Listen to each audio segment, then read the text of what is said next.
जब आवाज नहीं उठाई तो इसका तात्पर्य क्या है कि उनके उस गलत कृत्य का मौन समर्थन उनको है।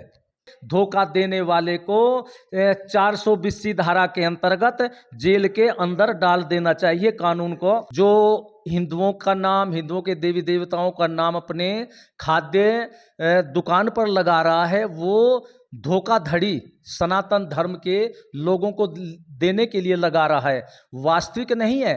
क्योंकि यदि वास्तविक होता तो जब वो वहां देवी देवताओं का बोर्ड लगा रहा है तो अपने घर में हमारे देवी देवताओं की मूर्ति रख करके पूजा क्यों नहीं करता। उत्तराखंड में भी सब जो खाद्य सामग्री की दुकानें हैं उन पर मोटे मोटे अक्षरों में मालिक और संचालक का नाम लिखा जाएगा।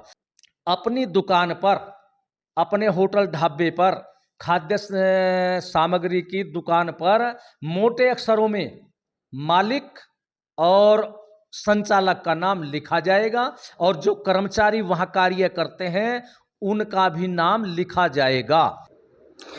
सावन का पावन महीना शुरू हो चुका है और ये माह पूर्ण रूप से भगवान महादेव शिव को समर्पित है।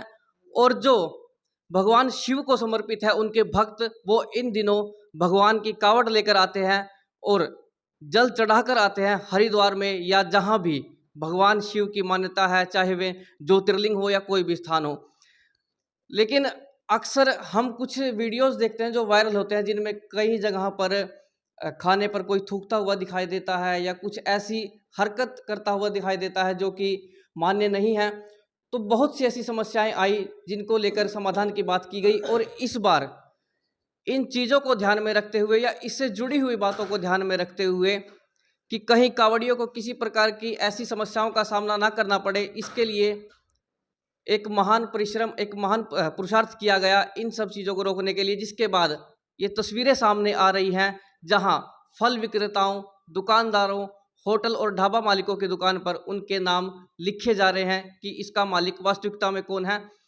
और ये जो महान पुरुषार्थ जिसने किया है वो स्वामी जी हमारे साथ हैं। स्वामी जी, सबसे पहले तो स्वागत है आपका हमारे चैनल में। आपका भी बहुत बहुत धन्यवाद। स्वामी जी, नाम पहले भी लिखे होते थे ढाबों के बाहर, होटलों के बाहर, फल विक्रेताओं की रेहड़ियों के बाहर, फिर इस जो आपने ये पुरुषार्थ किया है, ये मेहनत की है, इसका कारण क्या था? देखिए, हरिद्वार से लेकर के और कावड़ मार्ग पर कुछ बहुत बड़ी संख्या में ऐसे होटल, ढाबे, चाय की दुकान, मिठाई की दुकान, जूस की दुकान और फलों की दुकान है जो हमारे सनातन धर्म के देवी देवताओं के नाम से, हमारे महापुरुषों के नाम से अथवा भ्रमित नाम से चलाए जाते हैं। लेकिन उनके संचालक सनातन धर्म के लोग नहीं बल्कि मुसलमान होते हैं।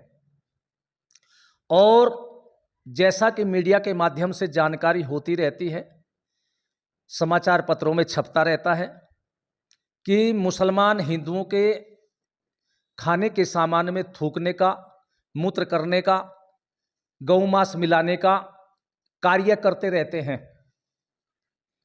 तो जब वे बाहर ऐसा करते हैं वहाँ तो उनके चित्र लेने की सुविधा भी हो जाती है। लेकिन जिन होटलों को या दूसरे खाद्य सामग्री की दुकान वो चलाते हैं वहाँ तो उनको कोई नहीं देखता। जहाँ पर वो भोजन सामग्री बनाते हैं वहाँ तो पता नहीं क्या क्या उसमें डाल देते होंगे। स्वामी जी, ये आपने जो आक्षेप लगाया है या आरोप लगाया है, क्या ये सभी पर है या फिर ऐसे ही कोई इक्का दुक्का आप मानते हैं कि ऐसे अराजक तत्व होते होंगे जो ये काम करते होंगे? स्पष्ट नहीं है, कोई भी हो सकता है। देखिए, हम सब पर नहीं लगाते, लेकिन जब इस तरह की घटनाएं आई और मुसलमानों के द्वारा ही आई, किसी दूसरे मजहब के द्वारा नहीं आई, सनातन धर्म के लोगों के द्वारा नहीं ये घटनाएं आई, केवल मुसलमानों के द्वारा आई, तो ऐसी घृणित निकृष्ट मानसिकता वाले, ऐसे कार्य करने वाले किसी भी मुसलमान के खिलाफ किसी मुसलमान ने आवाज नहीं उठाई कि इसने जो ये हिंदुओं के लिए कार्य किया है ये बहुत घृणित है, इससे मुस्लिम समाज कलंकित होता है और इसको कानूनन शिकंजे में जकड़ा जाना चाहिए, उसको जेल में डाल देना चाहिए। ये किसी भी मुस्लिम नेता ने, किसी मौलाना ने और या किसी और मुस्लिम धर्म गुरु ने नहीं आवाज उठाई। जब आवाज नहीं उठाई तो इसका तात्पर्य क्या है कि उनके उस गलत कृत्य का मौन समर्थन उनको है। स्वामी जी, यदि कोई मुस्लिम व्यक्ति है और वो हिंदू नाम रख रहा है अपने होटल का, ढाबे का, किसी भी चीज़ का, तो क्या यहाँ से एक भाईचारे का संदेश जा रहा है? ऐसा नहीं हो सकता, ऐसा मान्य नहीं है? देखिए, वो जो हिंदुओं का नाम, हिंदुओं के देवी देवताओं का नाम अपने खाद्य दुकान पर लगा रहा है, वो धोखाधड़ी सनातन धर्म के लोगों को देने के लिए लगा रहा है, वास्तविक नहीं है। क्योंकि यदि वास्तविक होता तो जब वो वहाँ देवी देवताओं का बोर्ड लगा रहा है तो अपने घर में हमारे देवी देवताओं की मूर्ति रख करके पूजा क्यों नहीं करता?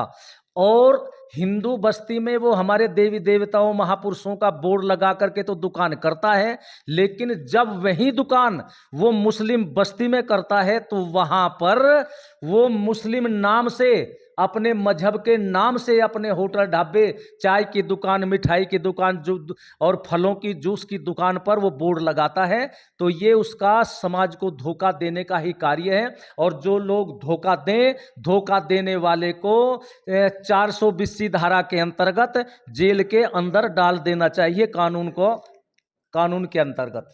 हालाँकि अब भी ऐसा होगा, नाम लिखने के बाद भी जिन्हें सामान लेना होगा वो लेंगे उनसे, लेकिन आपका केवल ये उद्देश्य था कि नाम जो है वो स्पष्ट हो जाए, भ्रमित ना हो। देखिए